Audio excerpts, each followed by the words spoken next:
Welcome back everyone to Megaman 5. I am Markus. We still have 2 Robot Masters to go for this run, and we start right away with Napalm Man in his luscious Vietnamese jungle.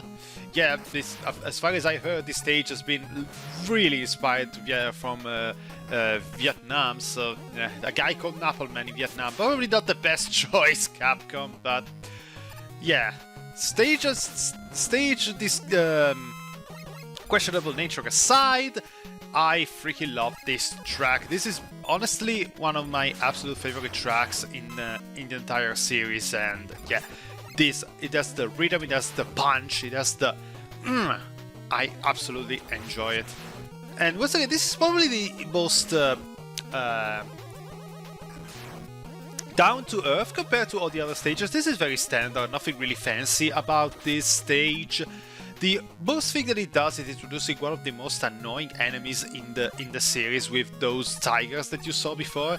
Those tigers are gonna basically stay put until you decide to shoot. When you shoot, they basically will activate on the spot, and they will basically go after you relentlessly. If you saw, they jump quite a bit of a distance, and yeah, you have to stay be very careful about them. So the best advice I can give you is just charge your shot beforehand, then sit down and wait, and just shoot while jumping slight above their heads. They should be jump right away and go straight up into your shot. Thank you for the extra lives. Oh, I hate this. These helicopter enemies are just the worst. Oh, come on, Eddie, you can give me something better. Come on. No. Come on. You can do better than this. Fine. Freaking... I hate the RNG on Eddie sometimes, because he could just give you something awesome, like even an extra life or even an E-tank, but most of the times it just gives you weapon energy, which is the thing that you need the least in this game, because you might never use a weapon ever.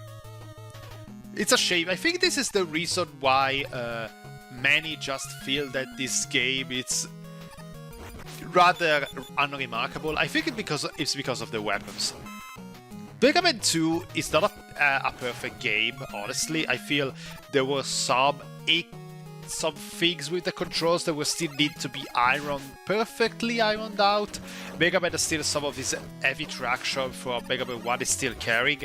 The sprite flickering is up to 11. Fuck off! The worst freaking placement for those goddamn missiles.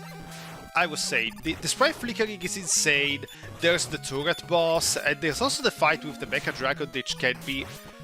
aside from the fact that it's seizure-inducing for how much it flashes, it's really just a crapshoot at times.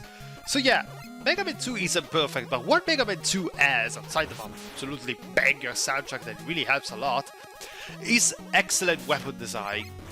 Outside of the metal blades, which are basically completely broken, you have the quick boomerang, which is a very fun weapon, the bubble lead, which is very helpful against grounded enemies. You have the airman's weapon, which is good for aerial stuff. You have the time stopper.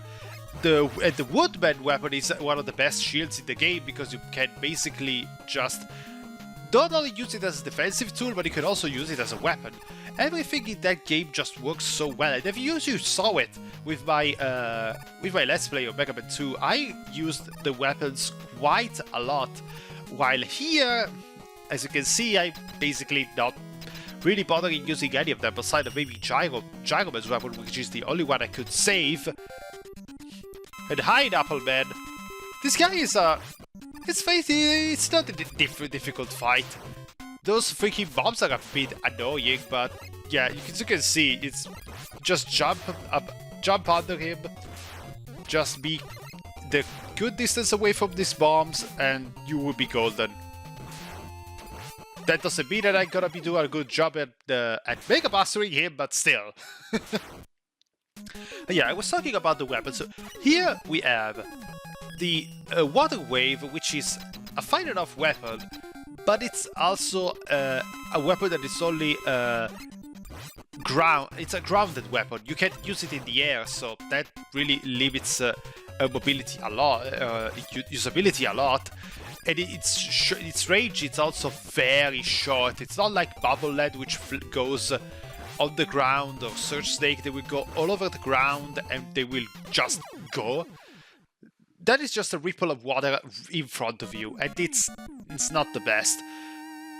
The Star Shield, it's a shield, but it's also one of those shields that it just goes after one hit, meaning while it has its uses, you might end up just getting very unlucky and just eat a lot of damage with that will consume the shield rather instantly, and thus you basically burn all your weapon with the shield. And it's also a weapon that we already saw in this game quite a while, because we saw it in Woodman, we saw it with Skullman, we saw it with Starman, and we're gonna see him later on again.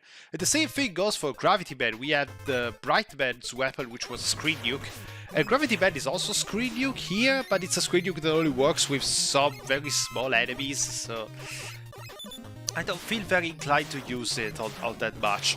The Charge Kickers, which I said before, it's another grounded weapon, and it's also pretty much almost useless, so yeah, that's got a wasted opportunity.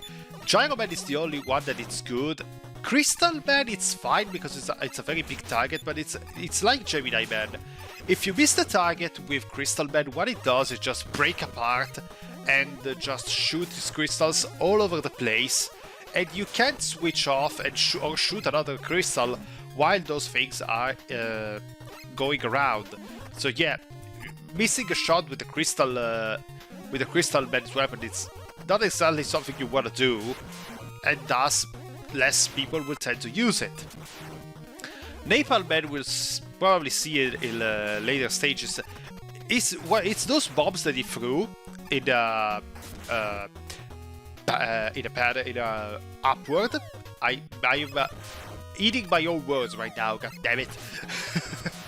But yeah, it's that bomb, but instead of exploding on contact, it just lingers around until an enemy touches it, which means if you make a contact with an enemy, it's fine, but again, if you miss, you're just gonna have this thing bumping around and you can't exactly decide when to detonate it. So yeah, it doesn't work good. And Stone Man is like the worst freaking weapon in any freaking Mega Man game ever. Like, seriously, I cannot think of a weapon that it's worse. You just throw these free rocks in a random pattern that doesn't hit anything. And yeah, we can see the Napalm Man's weapon in action, because what I'm looking for, it's a breakable wall that I already passed. Because this is the only stage in the Mega Man 5 that actually tries and hit the collectible ladder for beat. It doesn't put it right out in the open path. You have to basically shoot the walls, open a secret passage, and go up and find it. Oh my god, 2 extra lives, what the hell? Thank you! That must be helpful, because I think I was very close to game overing at that moment. So yeah, all you have in this game, it's Gyro Man and the Charge Shot. And the Charge Shot is very helpful, don't get me wrong, but most players don't play Mega Man games to go Buster only. They do when they get really good at it and they want to challenge themselves, but usually the most fun comes from trying out the different weapons and have fun with them, and it's something that you really cannot do in this game. Oh, I didn't mention the Super Arrow, that's because while it's a weapon that the final boss is weak to for some reason, it's more a traversal tool than a fighting tool. It's basically akin to Item 2 in Mega Man 2. Only if you hit the wall, it basically stays stuck and creates a new platform from you. It's handy, but it's not something that you actually use that much in combat. Oh, we have a new energy tank. And I want to correct something that I think I said wrong in Megaman 4, where I said that the game is gonna limit the amount of energy tanks to just 4. That is something that is gonna happen later on in the series. Up until now, we still have access to a max of 9 energy tanks. So, yeah, hold them to your heart's content, because if they throw them in your way, there's no reason to just ignore them. I feel cutting down... Thank you, Eddie, for the extra life again. I feel that cutting down the energy tanks to just 4, it was a good choice for balancing, because really 9, it's a bit excessive. It really makes it so you don't have to try ever again with this game. Just run around, get all the damage that you can against the bosses, and who cares? You can just heal yourself rather easily. Hopefully I don't die in this moment. Oh no, I managed to get to Protoman right here. And this is one that I feel can be... there it is. That's basically what it does with this weapon. Just materializes 2 rocks that go in a circular pattern. With this weapon, we have 3. They're about as useless as the thing he just did. And right after that, it just starts jumping around like he's freaking Toadman. It crumbles down on a contact, which I feel it should stun Megaman, but kinda like Gutsman did. But for some reason it doesn't do that, so the fight kinda becomes one note at this point. As you can see, I'm very easily Mega Mastering him. And so yeah. If you don't want to go Chargeman first, go Stoneman first. At least you have his shitty ass weapon to use against Chargeman. At least against him he can actually hit something, because Chargeman sticks so close to your ass that this weapon basically has no chance of actually missing. But yeah, we got all the Robot Masters down. We should be moving to Protoman stage, but before that I am missing a collectible, which is right here.